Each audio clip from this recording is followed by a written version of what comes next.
Michigan Soccer Central. Hello, listener. You've pressed play on the latest edition of the Michigan Soccer Central podcast, your weekly dip into the world's game being played right here in the Great Lakes state of Michigan. How's it going? My name is Robert Kerr, your host here as always on the program. Very busy times in the world of Michigan soccer. Fall soccer at every level is underway right now. Myself had a busy soccer weekend, had a little bit of a treat on Friday night, was invited to fill in as the public address announcer at Walled Lake North. Got to see a lot of goals as Walled Lake North was able to secure a 5-0 victory that day. So thank you to Coach Mario and assistant coach Luke for having me out on Friday night. That was excellent. And then Saturday was the opening for the U9 youth team and coaching kids team. And it's always a pleasure to see the little ones play. And a lot of new soccer careers started. So that was very fun. And then on Saturday night, we saw Detroit City FC get a needed win on the road, very successful on the road these days. And we've got a LaRouge report on this week's episode of the podcast. Great guests ahead. It's a great segue that we have a debutante on the program on LaRouge report today.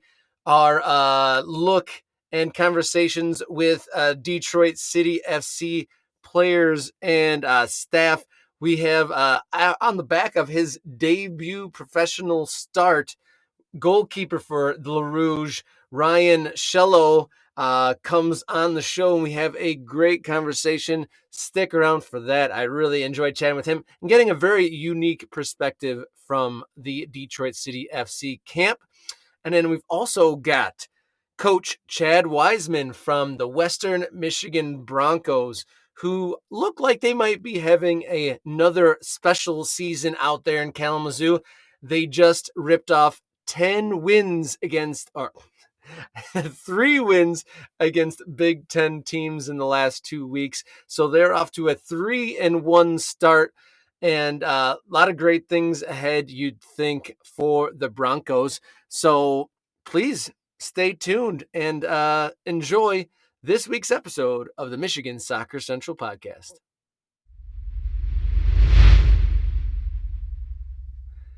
Welcome back, listener. Robert Kerr here on Michigan Soccer Central podcast. And our next segment, it is another installment of the LaRouge Report.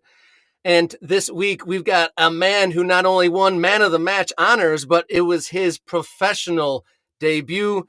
I'm very happy to welcome Detroit City FC goalkeeper Ryan Shellow. Thank you for coming on the show, sir. Hey, thank you so much for having me.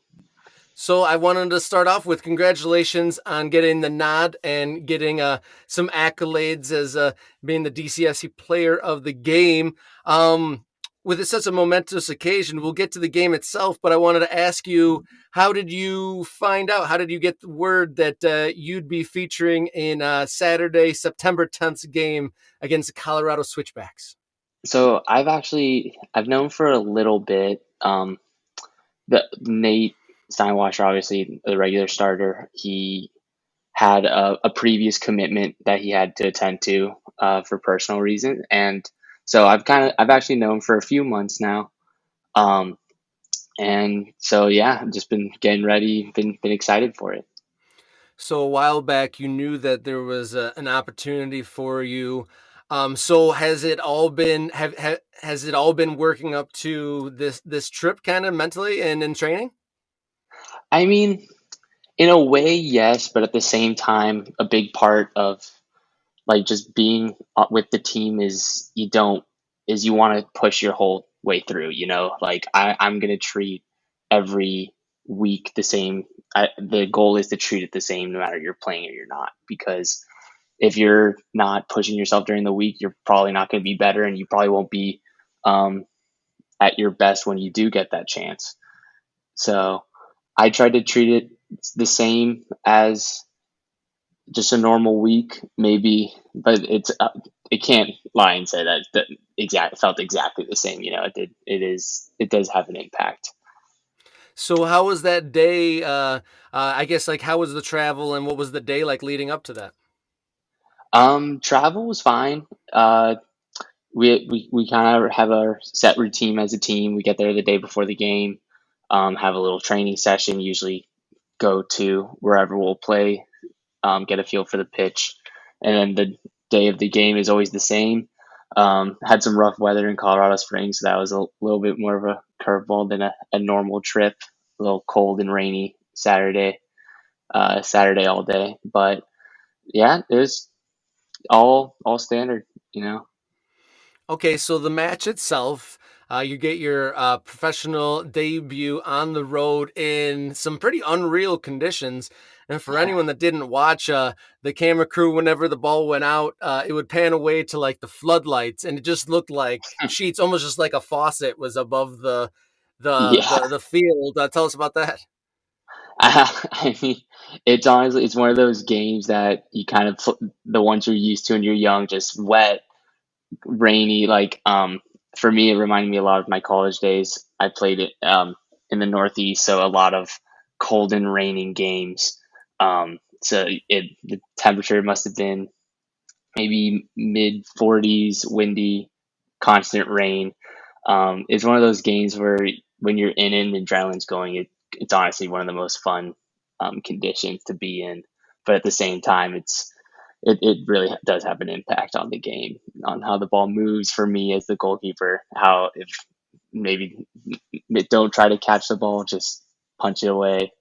Um, but it was fun. It was definitely quite the first game experience, especially with the weather like that. So your side, Detroit City FC, able to come away with a 2-1 victory on the road. Uh, LaRouge has been really good on the road as of late. What's different? Why the results on the road and not at home? Do you think? It's it's hard to say for sure. I think honestly, it also that does show how much teams, um, I would say, even have us circled on their schedules. That especially, I think I'd say we probably took the league by surprise um, early in the season, especially at home. With the amazing crowd behind us, we have great supporters. With that supporters behind us, I think a lot of the teams were kind of not ready to play in an atmosphere quite like that. And um, our team, we have some amazing players who come out and every game their intensity is at 110%. I think that after some time, maybe some teams adjusted and they knew that to be ready for really a war when they're coming into Keyworth Stadium. Um, and I think also we've been a little unlucky in the last couple months. We've had some results that we felt we should have gotten the win. Um, but hey, that's part of the game. But it's also great that we're still taking care of business on the road with the group that we have. There's a very big maturity, and we know Tate like points are important in this league. We want to make the playoffs, and if especially if we're not quite getting it done at home the way we want to, that away games become even more valuable for us. Saturday itself, you saw your side scored two really fun goals, a diving header and then a Yeah. rocket half volley. And then the second half definitely seemed to be where that's where you had your moments where you earned your accolades. Kind of tell us how the game went on because it seemed like Colorado was just building and building and building the pressure on your net. Definitely. I mean, uh, their record itself speaks for itself. One of the top attacking teams in the country, and I think especially considering the environment, the high altitude, the rain. We saw how they like to play. They're very good at keeping the ball. They very quick attack. Um, we knew it wasn't the game where we want to high press and go crazy because just knowing our strengths and stepping into an environment like that, we knew we had to be a little bit more smart in the way we approach the game. Um, And I think especially the first half was kind of feeling it out. We we didn't necessarily have as much possession as we like to in a normal game, but um, with us letting them have the ball a little bit more, we're having them keep it away from our final third, which is I think we did an amazing job of. Um, and yeah, I think in the first half we did a decent job of limiting their chances of clear cut chances, and obviously an amazing corner kick goal towards the end of the first. Maxi put away a great ball in by Antoine, and Matt with a perfect header to flick it on. And great timing on the run from Maxi. Um, it was definitely just the circumstance of this game where, hey, we're gonna have to be smart about how we attack. We'll pick our moments pretty carefully, and it's gonna be a hard. It's gonna be a team that we're gonna have to fight all 90 plus minutes. Um, In Colorado Springs, does the elevation affect you to the point like when you go to Boulder or something like that, where it's clearly like you're taking like you're getting like a little bit lightheaded when you first get there? What's it like in Colorado Springs where you played that game Saturday? So I'm not exactly sure how high up it is. I know it's enough to team that it's kind of talked about when teams visit there. It's a bit of a struggle. I think they even have like a warning sign, like here's some warning signs of altitude sickness. Hmm. Um, for me, it didn't feel obviously too much different, but I'm not the one running as much as my teammates. Um, but from what they told me, they could definitely feel the altitude, especially early on in the game. But really, as the game goes on, maybe the adrenaline kicks up a notch.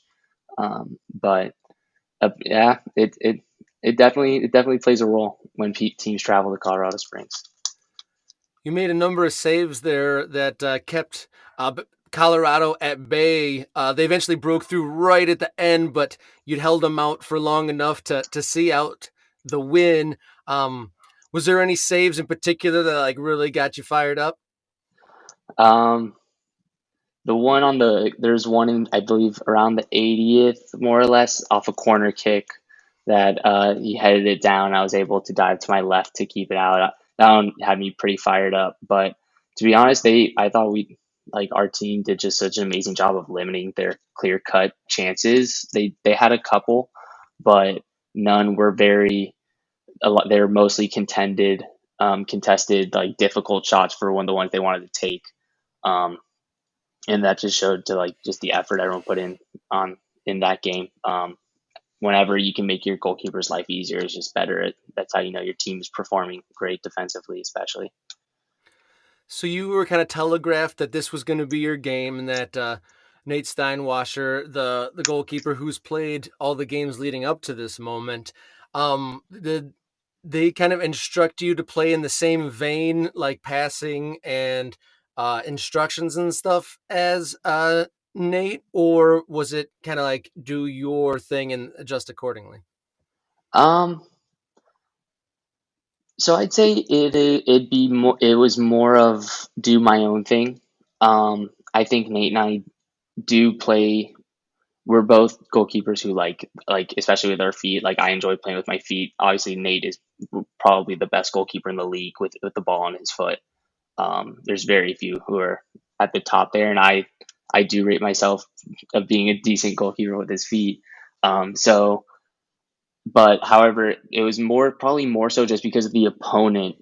Our game plan was maybe not so much keep it in the back, especially given the conditions. They're a team that presses very high. They have a very quick press, and they're very successful at getting goals with it. So, especially the game plan coming in was like, okay, it might not be on to play as much today, and that's fine.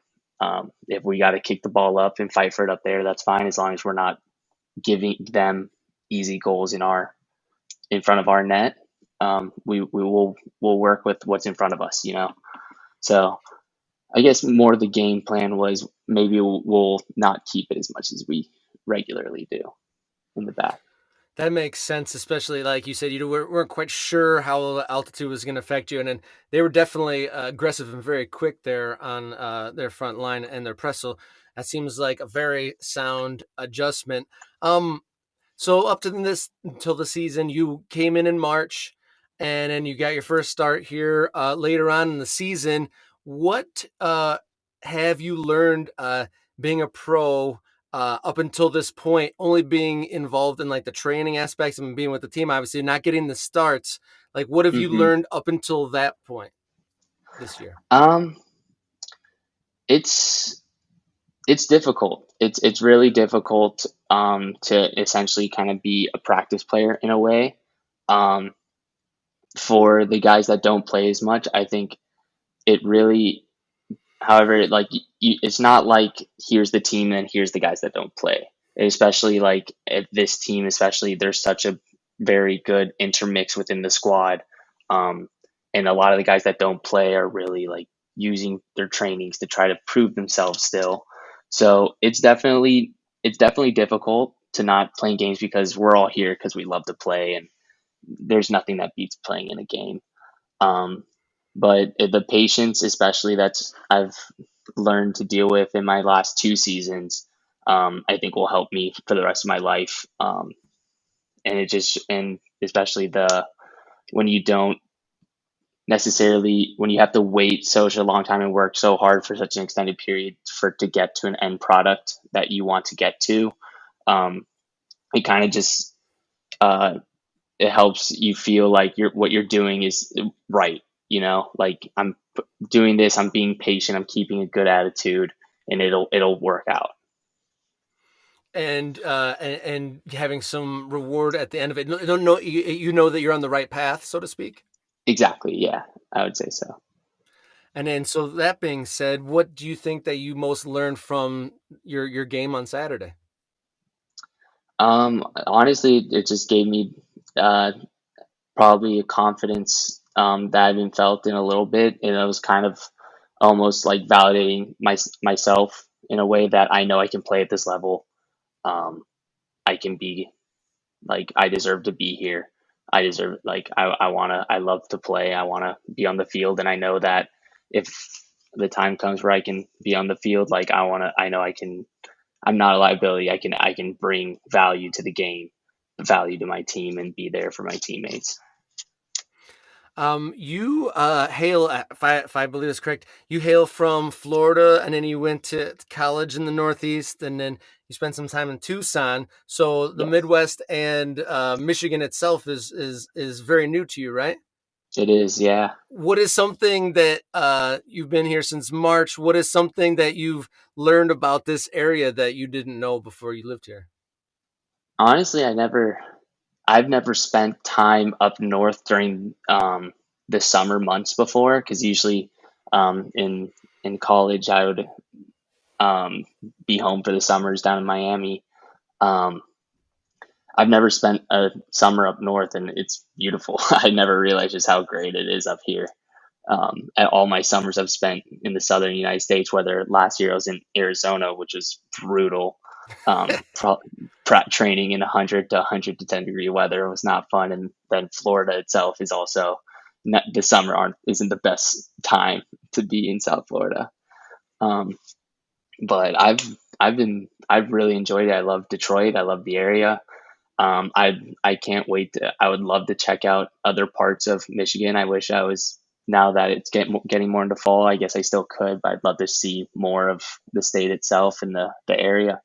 But I've really liked it. I've loved the weather. Yeah, it's been a really really nice summer weather-wise this year, and then it is worth it if you have a chance. There are some really ridiculously underrated and beautiful areas, especially on the west side of the state, and I mean even Hmm. here on the southeast, but the north and the west side are pretty unreal, especially in the summer. The west side of the state gets snowed on for about 5 months through the winter, so in the Wow. summer it's just the greenest I you can bet. imagine. Yeah. So it's worth the trip. It's worth a trip out there.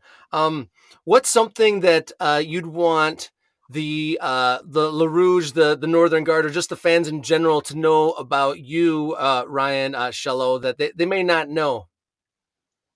Ooh, that's a good question. That's a tough one. So Uh, they might not know you. I mean, they've seen your name on the sheet. If they're hardcore fans, they know that you're in training every day. But you're obviously you shared with us that you'd never spent the summer here in mhm. the northern reaches of the country.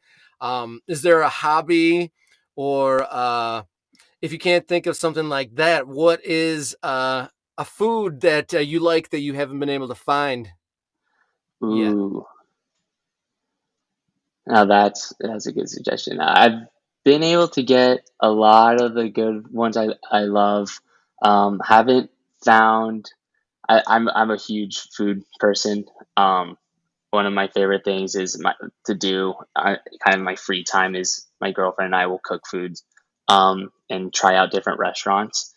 And I haven't checked out any sushi places yet here. And the other thing that it might be difficult to replicate, I've heard there's a good restaurant is um, my mother's side of the family are from Cuba, so to have some good Cuban food would be great. I've heard there is a pretty good Cuban spot in downtown that I still need to check out. But yeah, I love to eat and check out new restaurants. So if they ever have any great restaurants that are maybe not as well known, I'd love to to get a list and check them all out. Have you been able to dabble in any Middle Eastern food? That's definitely something you can find here in abundance that aren't in a lot of cities. I have, and I've absolutely loved it. I've Yeah, that's loved it. definitely something. I lived for a long time in Chicago, which has all the different foods, but the Middle Eastern doesn't compare to here for sure. Oh my gosh, it's been incredible. Some of the meals I've had from some of the Middle Eastern restaurants. So, last little bit here, moving forward, I'm glad that you're enjoying your time and finding some foods and stuff that you like here. Yeah. Kind of what's the plan looking forward? There's a big home game on Saturday with Tampa Bay coming into town, and just two more home games after that before the playoffs. What do you foresee from the side moving forward here in this last little bit before the playoffs? Um, I mean, I think we have a pretty good momentum right now. I know we're really pushing to we want to secure that home field advantage. To get a home playoff game would be unbelievable. We know how well our supporters show out every weekend, but especially like when there's an elimination game, a game on the line, do or die type of thing, as they showed in the U.S. Open games from this year. Um, that those environments were second to none. Like really, and those are the ones where I was still pretty new, and I was just wow. I was wowed with the support.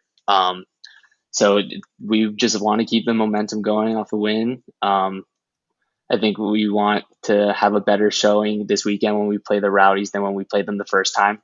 They kind of took it to us a little bit that game, so I think we'd love to have a good response in front of our home fans, get back to winning on our home field.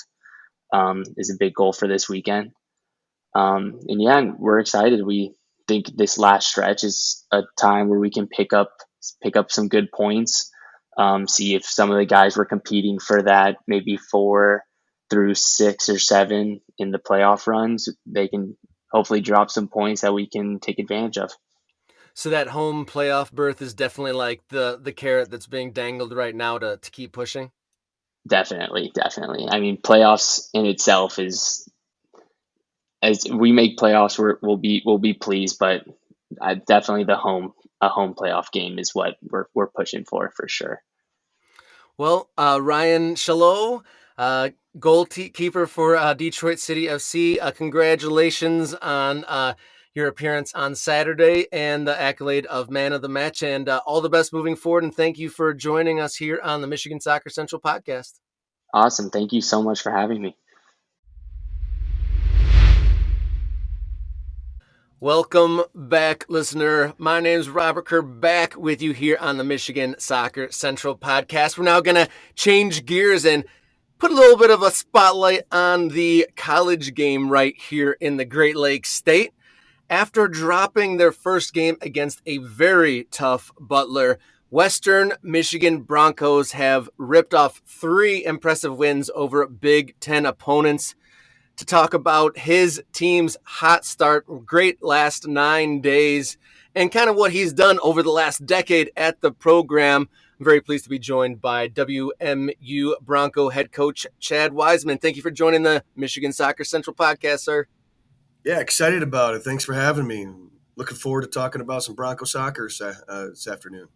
Yeah, I am going to be liberal with my homerism because I am a fellow Bronco, so I'm going to brush off that objectivity for a moment with you. But it's been a great 2 weeks. I was actually there in DeMartin Stadium when you took care of Michigan State.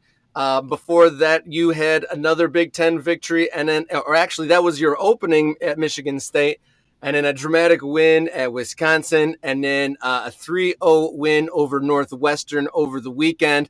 Big 9 days. Walk us through the start of your season. Well, I mean, we think that we have a very experienced team coming into the 2022 team and our season, and we wanted to challenge ourselves with the tough schedule. You know, we consistently do that. And, we open up at Butler, and we've had some great battles with Butler over my tenure here at Western. Coach Snapey and his staff, they do a great job, and it's really difficult to beat Butler on their home field. And we fell a little short, and we battled with them for about 80 minutes, and we probably missed our opportunity to go ahead.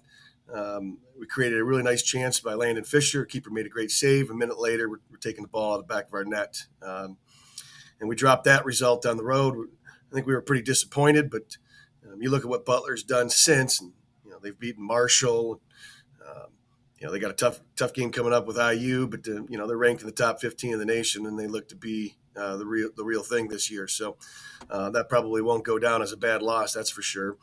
But I think that when you direct our attention to Michigan State in East Lansing, first of all, it was an unbelievable atmosphere over there in East Lansing at DeMartin Stadium, and Damon and his staff, and they had the game sold out, and they had some marketing things that generated fans in the community to come out. And the student section was all over our guys, probably specifically Hunter Morris, right?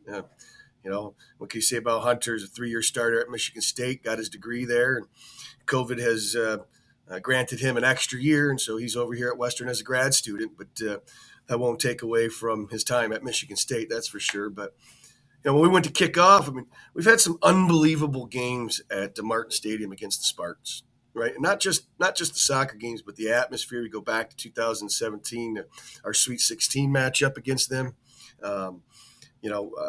This one was probably a close second. I mean, it was underneath the lights, and Labor Day weekend to start it all off. And I thought we performed very, very well, right?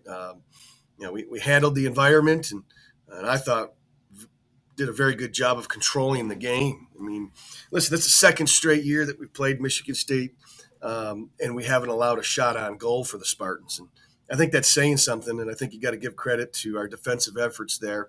Michigan State's got a lot of talented attacking players, and for them not to generate a shot on goal in 180 minutes, 2 consecutive years, I think that's a pretty big time stat right there for the Broncos. We certainly have a lot of respect for the Spartans, and they're a program that's recently been in the Final Four, right? Year in, year out, they're extremely talented and always a tough out. But we've had a little run of success against them. When you talk about we've won the last 3 contests in the regular season. So there's nobody on our roster that's ever dropped a result to Michigan State, right? And if you look at the history of our program, boy, there's not many alumni that can say that. There's not many alumni, including myself, that can say we got a win against Michigan State when we were playing. So it's something that's a bit of a rivalry, whether Michigan State wanted the rivalry or not. I think that we created that. I mean, it's not a rivalry unless both teams are winning, right? And for years and years and years, Western Michigan wasn't winning in that matchup, right? And in recent years, we've been controlling the matchup, and so now I think that there's a little bit of a rivalry there, and I think it's all in good fun, and I think it's speaks highly of the talent in the state of Michigan, right? Certainly, Michigan State values recruiting the Michigan kid, and you look up and down our roster, we got Michigan kids everywhere, right? And one of our goals every single year is to win the state of Michigan, right? And you look at it, we're 11-0 in our last 11 games against state of Michigan teams, right? So I think that's pretty impressive. And when you talk about that, 6 of those 11 games are on the road too. And we're not dropping a tie amongst the way, being able to get a win in all 11 of those games. I think that's a pretty impressive stat that the boys have put together over the last 3 years, actually 4 years. I think 2018 was the last time we dropped a game in the state. So we want to continue to try to win the state every year. To be perfectly honest, we want to dominate the state of Michigan, right? And that's a goal of ours, and I'm sure the other programs have that goal too. In recent years, the Broncos have been doing it. So that was a great game, right? And to walk out of there with a win and get level with our schedule with 1-1, and come back home for our home opener against Wisconsin, right? And, give a lot of credit to Wisconsin to traveling into Kalamazoo for the first time in the history of their program. Coach Jones brought his team over. That's big time for the college game, right? We had 1,900 fans there, right? We had a big festival called Broncos Soccer Fest. It was well attended, right? And our marketing department did an unbelievable job putting that out. And it was a great college atmosphere in Kalamazoo, right? And game kicks off, and we concede what we'd call a little bit of a soft goal early, right? And we were a little disappointed about that for sure. And, Coach Jones's teams are very organized defensively and very tough to break down, and I think that naturally saw them fall into a defensive posture early in the game, right? We stayed with it and just kept doing our thing, right? Like, we're an explosive team. We're a team that can be good on the ball. We're a team that tries to keep the ball with a purpose to go forward and create goal-scoring opportunities. And, for the next 70 minutes, I thought we did exactly that, right? Was just come at Wisconsin over and over. And you certainly give Wisconsin credit because they bend but didn't break, right? It was, we create a chance, man, we shoot it wide, or we shoot it high, or a defender blocks a shot, or the keeper makes a save, and that process kind of repeated itself over and over and over until we get into about 5 minutes to go, and finally we create a break, and Dylan finds himself inside the box and smashes the ball home. I think you got to give some credit to Dylan Singh right now, right? He's got goals in 3 consecutive games, one against State, one against Wisconsin, and one against Northwestern. I think that's saying something for that individual. But then the last 4.5 minutes was just kind of like mayhem. I think a lot of college coaches, certainly including myself, we're trying to figure out exactly what the college game is going to look like now with no overtime.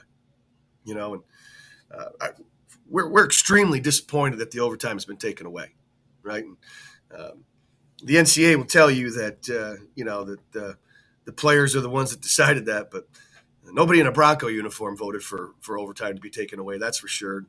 I guess we'll adjust, right? But trying to see how games trying to see how games get played out, knowing that if you equalize late, there isn't an extra 20 minutes. So we're still trying to see that landscape, but I think both teams went after it in the last 4.5 minutes. I mean, Wisconsin didn't sit in; they went after the win, and they had a couple chances inside our box. Ball probably didn't fall their way, and literally with 30 seconds to go, Hunter Moore smashes the ball up, and Wisconsin knocks out for a throw-in. And funny thing is I think that I don't think, but I'm yelling for a long throw into the box, and Lockwood throws a short throw to Charlie Sharp, our captain, who backheels it to the thrower, Lockwood, and he serves a great ball into the box that gets over the Wisconsin defender, right? And J.R. Robinson, transfer from Marquette, our left back, was obviously pushed all the way in and takes a half volley out of the air with literally 1 second. And, it was a crazy, crazy finish, right? Like, there's one thing to think, oh, he didn't take the throw-in from the right spot. The throw-in was exactly where it went out. And then there's another thing to think, oh, there wasn't any time on the clock. There was easily a second on the clock. So everything, everybody starts celebrating and rushing the field. And then we have to pull everybody back off to play that last second, right? And we do So that. there was a storming of the field ahead. Did they do it a second time when the 1 second ticked off? Well, it took a good 5 minutes to get everybody off, and I think the enthusiasm and excitement was kind of calmed down after that, right? But our fans were into it, right? And what a goal! We find ourselves on ESPN top 10 plays, the next day, and I think it's some great national recognition for our university and athletic department, certainly our men's soccer program, right? But it's one of those games where both teams are never going to forget it, right? And we're certainly happy that we were on the positive side of that memory. And I think Wisconsin's a really good team, right? Like, certainly they're going through a culture change with new Coach Jones, but you look at where he's been, anywhere he's been, player, assistant coach, head coach, that guy has won, right? And he's going to continue to do that at Wisconsin. And even look at, some of the results that they've had early in the season. I think when we look at the end of the season, we're going to look at that Wisconsin game. That's going to be a really good win for Western Michigan. So that was great. That makes 2 in a row against the big, right? And we look at Northwestern on the weekend. Now, some people would say that, who's crazy enough to schedule 3 straight Big Ten teams, right? And I guess sometimes the schedule just falls the way that it is. It's not that Western Michigan really has a say in when we get to play some of these guys, right? Like, we get given a date, and we either take that date or maybe we lose that game, right? And we don't want to lose that game. We want to play those guys. And so when we look over at Northwestern, it's our first time playing Northwestern, like 20 years. And Coach Russell's a new coach over there. He's also in his second year. And he's got a great track record of being very, very successful. And I have no doubt that he's going to have a lot of success at Northwestern, but there's not a lot of familiarity with the two programs, right? Like, just haven't played each other. I think the recruiting demographics are a little bit different for each institution, so really don't even come up against each other in the recruiting cycles. But so we go down there, and I think the game is set up for us to have a slight letdown, right? Like, you're on the highs of highs with the excitement and the way that we win against Wisconsin, and I think we depended heavily on our leadership to say, hey, listen, you got to find a way to make sure that the tempo of the game, the intensity of the game, our effort is there. And if you watch that game against Northwestern, it might have been our best performance of the 3 games, to be honest with you. I thought we controlled it from start to finish. I thought that we completely got Northwestern off their game, scored 3 first-half goals, and probably left a few out there. Right. And we're talking at halftime, like, the intensity of the game is gone. Right. Certainly we know they're going to regroup and come at us in the second half. And they did that, but we weathered that storm pretty well and really limited their time on the ball. And Northwestern's a team that really wants to be on the ball, and then really limited their attacking chances. They had a few in the run of play and a few set pieces, but I mean, statistically, I thought we dominated the game. Right. And we pull off our third win in a row, and 2 of them on the road against Big Ten teams and 1 of them at home. And that's where we sit, 3-1 at this point in the season. Certainly, if you told me we were going to be 3-1 after those 4 games, I would sign up for that. Right. And, that was my next question. I was like, when you saw that over the summer, were you, I'm guessing you weren't thinking 3-1. Well, listen, there's with no overtimes and things like that, I think a draw is going to mean a little bit more in the season these days. And you just never know where it's going to go. But like I said, I'm very pleased with the start of our season. I think we're playing at a really high level early. And I think the nicest thing about this team is the future of this season. I think our best soccer is ahead of us, right? Like, we got a lot of players that still haven't really shown up in the score sheet yet, and they're very capable of. And so just kind of look forward to see how this team continues to progress. That's very exciting. 3-1, and the best is still to come from some. I wanted to revisit, you were talking about the change in overtime and the lack thereof in the regular season. From a non-athlete, not an outsider, I would have thought the reduction of minutes with an already condensed schedule would have maybe been helpful, but you're saying that's not the case. Well, I mean, I think you can look at it a couple different ways. Number one, I mean, for the entertainment standpoint for our fans, for our supporters, right? Like they like golden goal overtime, right? It gets exciting for maybe the fan that is not as educated on the game of soccer, right? And it was something special that I thought college soccer had over the other different levels, right? And college soccer is unique, and it is so different from USL2 or anything you want to compare it to. And I'm not saying that it's better or worse. I'm just telling you that it's unique. And I thought the golden goal overtime was one of the things that made us so unique, and that's kind of been taken away now. The other thing is like, man, I could play 40 guys in a college soccer game. There's no restrictions on how many guys you can roster. There's basically very little restrictions on substitutions. I mean, a guy can play in the first half, come out. He can play in the second half, come out, and go back in. So at the end of the day, you're talking about an extra 20 minutes at most. If you have depth on your roster, I don't see it, right? But there's a lot of other programs that would probably disagree with me. They're trying to align it, I guess, more with the FIFA game, and I try to keep some of the college soccer things that are so sacred to college soccer. I'd like them to keep them there. And our guys enjoy it, man. We've been on both ends too, right? You win in overtime, it's an unbelievable high, and you lose in overtime, and it's an unbelievable low, right? So I get both ends of it. This is your 10th season, we mentioned, and you're at a level now that definitely the program was not at when you started in 2013. Some of the accolades you've in 2017, Western won the first MAC championship, and you were nationally ranked for the first time. What are some of the things that you instituted in the last 10 years that have gotten the Broncos to this point where you got 11 wins against in-state opponents, and you're getting you're beating Big Ten opponents regularly, and you're on the national stage, or at least competing to get at that national stage? What's been the things that you've instituted over this time period? Yeah, so I think that's a loaded question. I'll do my best to answer it. But, I guess what were the big things when you started? How about we'll break it down a little bit more granular. When you started, what were like the things, like alarm bells, like I got to change this? Yeah, so I'm an individual that I'm quite confident in my strengths, and I'm quite aware of my weaknesses, right? And I surround myself with people that complement my weaknesses, and I think it goes back to when I was appointed the head coach at Western. Coach Ross coming with me from Olivet College, and bringing in Coach Mark Franklin up from Grand Rapids. Those two guys were very significant in the culture change here at Western Michigan. You fast forward a little bit more and bringing on Coach Groves, who's been very successful as a head coach in the NAIA.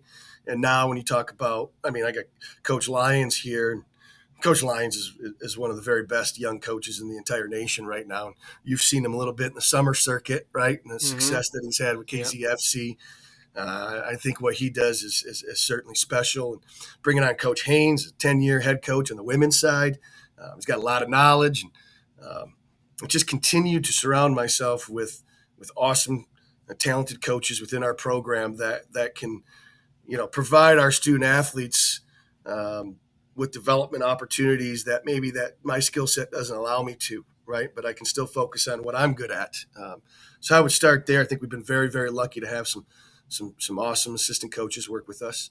And then I would say, it comes down to recruiting, right? Like we're winning recruiting battles, right? If you want to go all the way back to the beginning, nobody recruited Brandon By, right? University of Pittsburgh looked at him a little bit, but all the other regionals, he didn't play in the DA. He wasn't an academy kid, 5 or 6 sport athlete. And we like athletes at Western Michigan. If you watch us play, we're very explosive, right? And if we have an opportunity to grab somebody who might be a little bit more athletic as opposed to somebody who maybe has a little bit more soccer savvy, we'll go after that guy. We value that. And, when we come up in competition with other schools, we want guys that want to be Broncos that are 100% bought in, right? And when we find those guys, they have unbelievable careers, and They certainly help us continue to elevate our program. I think we've been very successful in the transfer portal, right? You look at some of the guys that we've had over the years.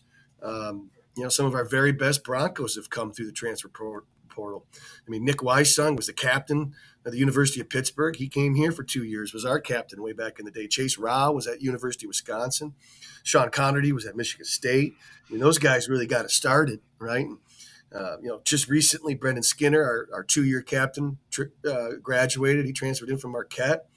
You look at this year's class, J.R. Robinson came in from Marquette. Matt Lockwood was a captain at Dixie State, which is now known as Utah Tech, I believe. And Hunter Morris, right, a 3-year starter at Michigan State between the cage, right? And we've been able to sprinkle those in.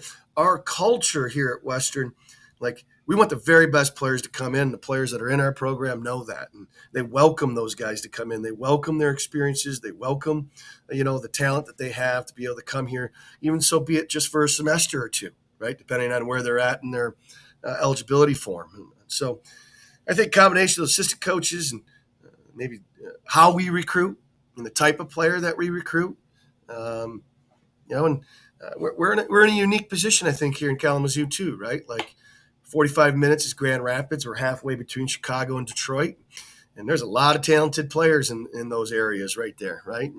Mm-hmm.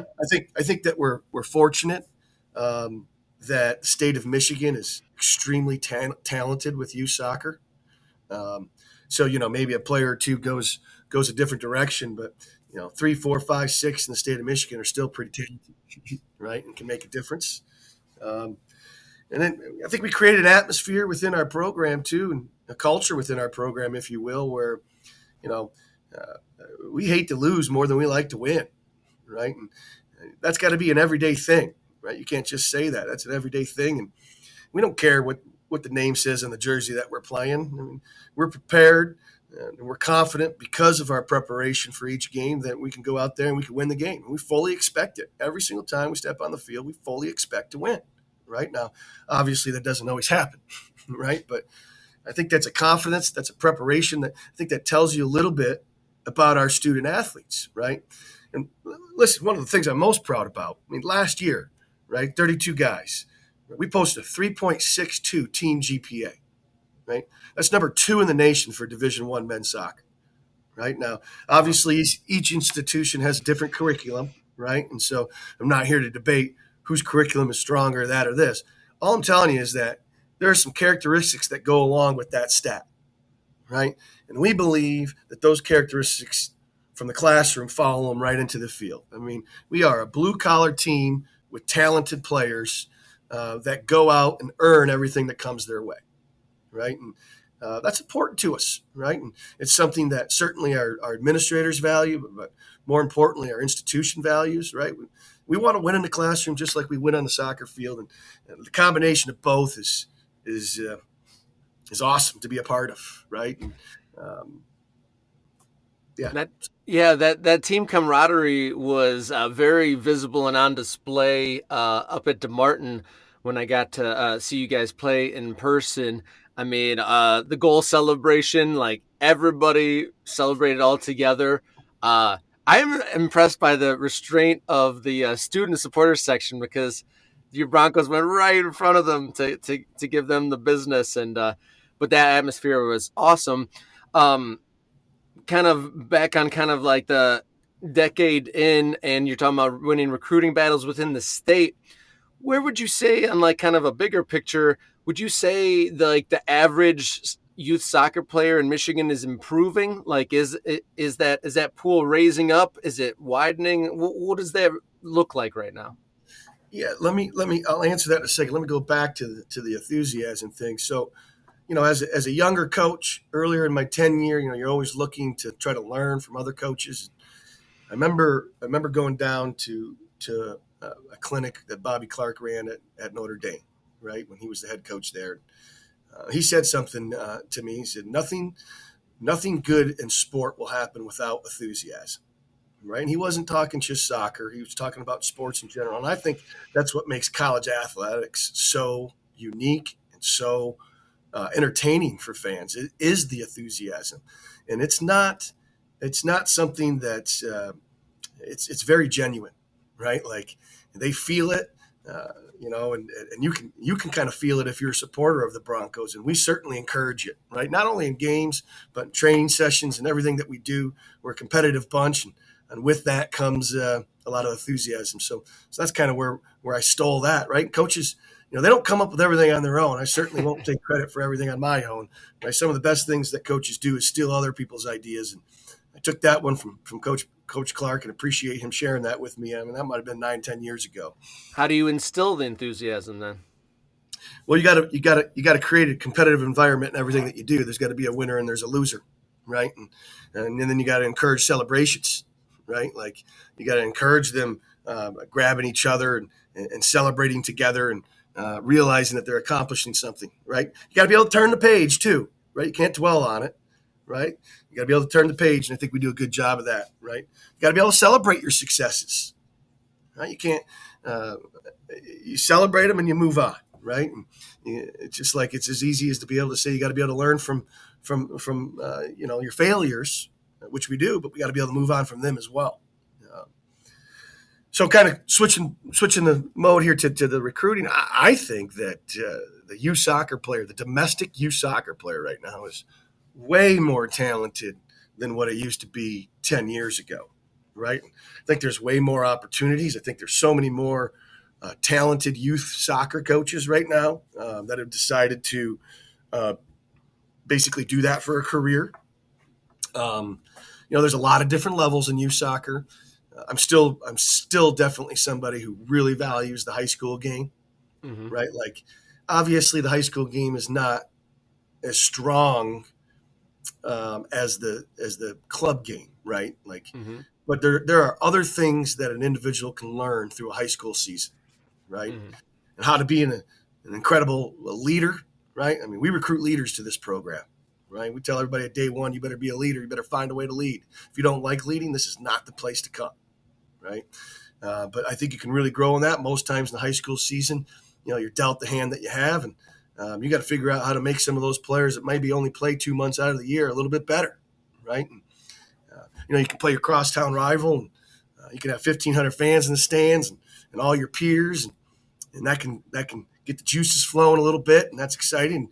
Or you can go play in a state cup championship or an academy playoff game and have 150 fans on the sidelines, right? Certainly a lot of college coaches, but it's just totally different, right? And so I value both. I think if we can continue to recruit some academy kids or MLS Next now and continue to throw some state level kids in there too, it's a good mix to have a really talented college soccer team. So that's kind of where I would go with it. That's exciting to hear that from your perspective that it is getting better, because my kids are very young, so my youth soccer is very much at the beginning ages. So I don't see too much of the teenagers at the moment. That's going to change here in a minute. I'm going to be focusing a lot on high school soccer coming up, but moving back to your team and the moment right now, like you said, in the summer, you had a really tough lineup of opponents, and you had a number of transfers, and you had a coach move along. How have you been able to fill the gap of having a number of starters and one of your key assistants move along? Yeah, and I would add that we have an entire new administration within our athletic department too, right? With totally new vision, core values, and direction that they're going to take it. And we're definitely in the mix with NIL, right? And we got that moving for our student athletes. So it's a really exciting time. That's a loaded question that I don't think I have just one answer for, but Coach Ross was with me for 13, 14 years. I have an unbelievable amount of respect for what he's done and his loyalty that he's shown, not only to me, but to the players. His family is growing, and he's got an opportunity to move out west and try something different. And certainly we support him in that. We had some players move on as well. And, I just think we've kind of taken it day by day, and we've recruited to our needs, right? We went right out, and Coach Lyons and I, and found some players that we thought looked really good in a Bronco uniform, and so far this season they've shown that they have. And we want guys that are all in, not guys that are half in or 75% in. And there's no foolproof plan to the recruiting process there, right? But we want guys that are all in. And right now we got a team that is all in, and just totally like go through some of the experiences that we have, like our experienced players. Like look at Hunter Morris in goal. This is his 6th college season. Okay, you look at our 2 center backs, Daniel Nimick, who I think Daniel Nimick is one of the best center backs in the entire country, right? And he's both an English and Canadian citizen, so I definitely think those 3 MLS Canadian teams should be looking at Daniel for sure. But I think he's that talented. He's a 4-year player. Jalen Shannon's a 5th-year player. Matt Lockwood on the right is in his 5th year. J.R. Robinson on the left is in his 3rd year, right? Eric Connerty was playing our holy mid. He's in his 5th year, right? Up top, you got Mike Malorani, who's in his 5th year, right? Dylan Singh and Charlie Sharp are both in their 4th year. Like, that's an awful lot of experience that those guys have seen some things over their careers, right? And so a lot of times what's going on right now, they're sorting things out on the field before the coaches can even tell them. And that's a cool thing to see. If I could compare anything to the 2017 team is I would compare our leadership traits, right? We had some unbelievable leaders on that team, and I think we have some unbelievable leaders here too. Now, what we accomplished by season end, time will tell, right? But they're a talented bunch, and the rest of the guys are following them right now. With all that experience you listed and comparisons to the 27 team, there's a lot of exciting times to come perhaps this season. Yeah, I would think so. I mean, the Mid-American Conference right now is one of the best soccer conferences in the nation. And you look at what we've done in the last 5 years. We've been a top 5 conference out of the 23, right? It looks like we're going to be really tough again this year. Last year we got 5 teams into the NCAA tournament. I mean, that's unheard of, right? Now we're playing a little bit different schedule this season. We're playing everybody home and away in the conference, and I think that's going to create, some intense matches for sure. I think it's going to probably get a little chippy at times too, right? It always does in conference games, but we certainly welcome that, right? Let's go, game on, we're ready, right? We know, the season that NIU had, they got some talented players. Akron's always up there, and Bowling Green. I mean, come on, Bowling Green make an argument in the last 2 years that they've been the very best team in the Mid-American Conference. They got a lot of talent. We welcome Chicago State, who's new, right? And we'll figure out what's going on there. We've never played them, so there's going to be some learning curves there. But it's going to be a dogfight, right? And, we want all the MAC teams to win all their non-conference games, right? Like we want to have really good non-conference schedule. We're trying to do our part. Just really proud of the conference that we represent, and I'm really proud of how we represent Western Michigan University. To be honest with you, right? I think we do it with a lot of class, and I think we do it with a lot of fight. And I think the average fan can relate to our team. I mean, we work our tails off, right? Like. I mean, if you're playing Western Michigan, there's one thing that you're gonna tell all your team is that we're not going to stop working, right? And that's not always necessarily the favorite team to play against, right? Like, and we bring it, and I would anticipate that we're going to continue to bring it as the season progresses here. Yeah, you definitely didn't let the Spartans be comfortable at all, and there was never a moment really I thought that you guys were, maybe conserving it all. It was all front foot stuff, and then that goal produced the quality when needed, and that's definitely impressive. Camaraderie, enthusiasm, and taking your chances. I mean, those are all pretty great things to see. I'm sure from your vantage point that those things are all happening. Are your MAC opponents scheduling their non-conference as difficult as you are? Yeah, I think all the coaches believe in the philosophy within the MAC that we need to go out and play the strongest schedule that we can, right? And then we bring those RPI points into our conference, and then we all get a piece of them. And we all saw how that was successful last year. And, again, but it's also got to make sense for each program, right? Like you're going to have to play some of the teams that are within 2.5 hours from you, regardless of where they're at in their their season, or how talented they are on any given year, right? Like, so I would say yes. I'd say one other thing that I would mention that makes maybe us a little bit more unique, and certainly college soccer, is just the totally different philosophies from program to program, right? Like how they want to play. Um, that's what makes college soccer so cool, is that you can play, 4 games. We're playing 4 different teams with totally different philosophies, right? And, I think one of our skill sets is we're able to adjust to that. And I think so far this season, we've been able to play these games on our terms, right? And you kind of mentioned it. I mean, we're able to disrupt other teams from doing what they want to do, right? And when you're able to do that, I think you're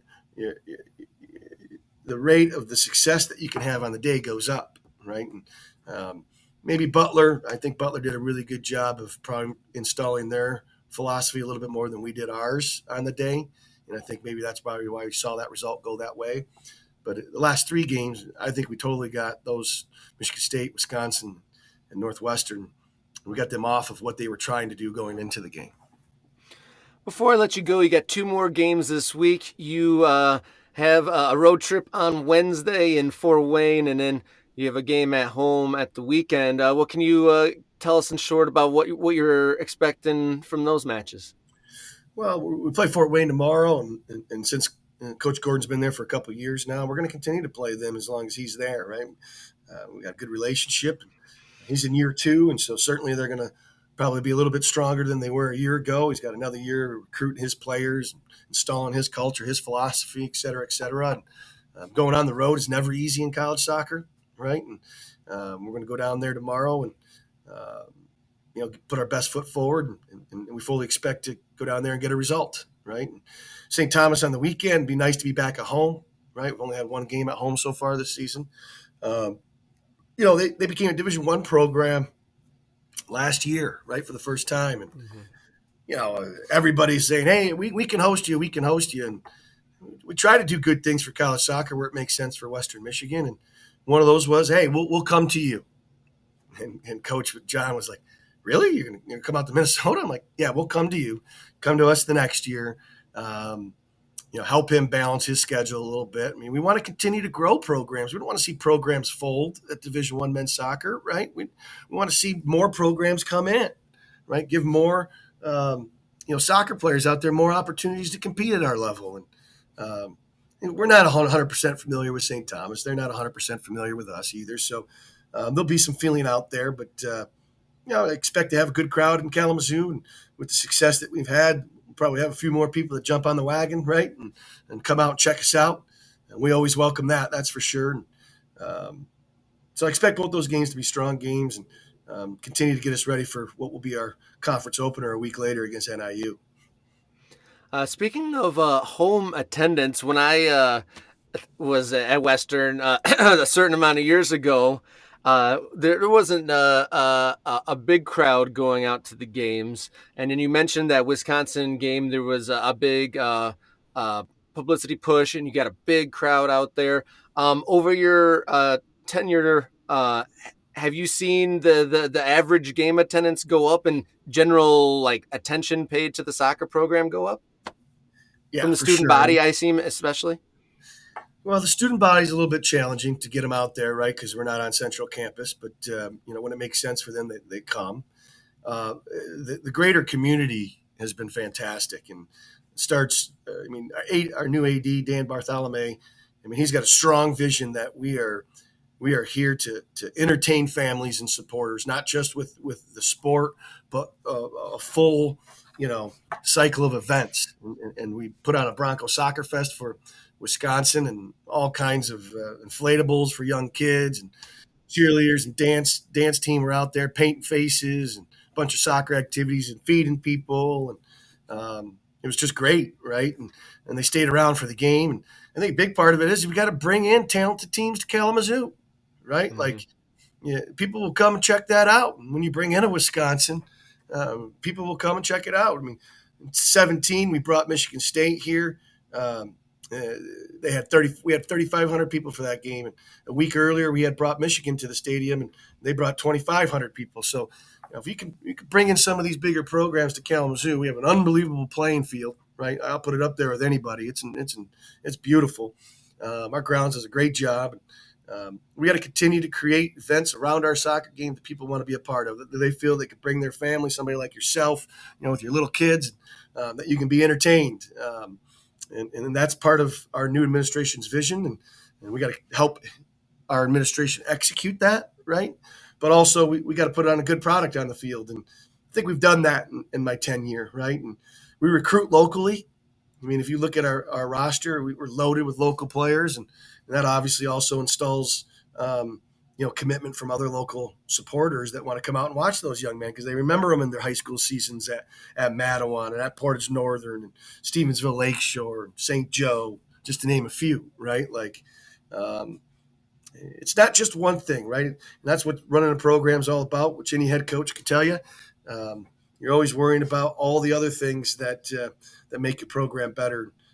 It's something that I value and have a strong passion for, obviously, being a Bronco. And hopefully we can continue to make our supporters and our administration proud.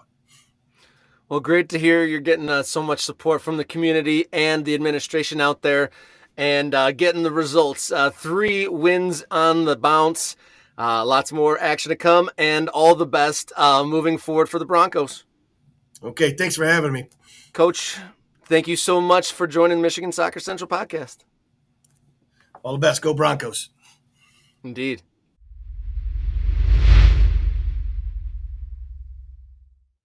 All right, listener and viewer, that about does it for this episode of the Michigan Soccer Central podcast. It's been a pleasure. Thank you to my guests, Broncos head coach Chad Wiseman, as well as Detroit City FC goalkeeper Ryan Shellow.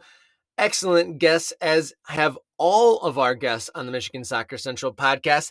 This is about the 3rd episode going up on YouTube, and we're well over, I think, 60 episodes on Spotify. So if you want to go back and check out any of the conversation and hear the perspectives from all over the Michigan soccer terrain, we've got coaches, players, media members, fans, student fans, all sorts of perspectives, trying to gather as many as possible here on the podcast. Have to shout out Schoolcraft Women's soccer team. They are this week's Michigan Soccer Central We Are Soccer Team of the Week. The collaborative team of the week. We have a Slack channel where we review the submissions of teams that have been nominated for their on-field or off-field exploits, and we debate them. I know Bishop Foley, guests on the show last week, were an honorable mention, but this week's Michigan Soccer Central We Are Soccer Team of the Week goes to the Schoolcraft women's team. So congratulations to them, and thank you for those nominations. And if you see a team that deserves to be in the mix for the We Are Soccer Michigan Soccer Central Team of the Week, please send either account your nomination and reason, and maybe even a picture for being the Michigan Soccer Central We Are Soccer Team of the Week. Be sure to check out the MI Soccer Central social media channels. All the updates from all levels of the game across all the social medias. You got the Facebooks, you got the Instagrams, and you got the Twitters. All you need, for whether you're a coach, player, fan, Michigan Soccer Central is your hub for all your Michigan soccer updates. So, a lot of soccer on the way until I see you next time. So until we speak again, enjoy your soccer.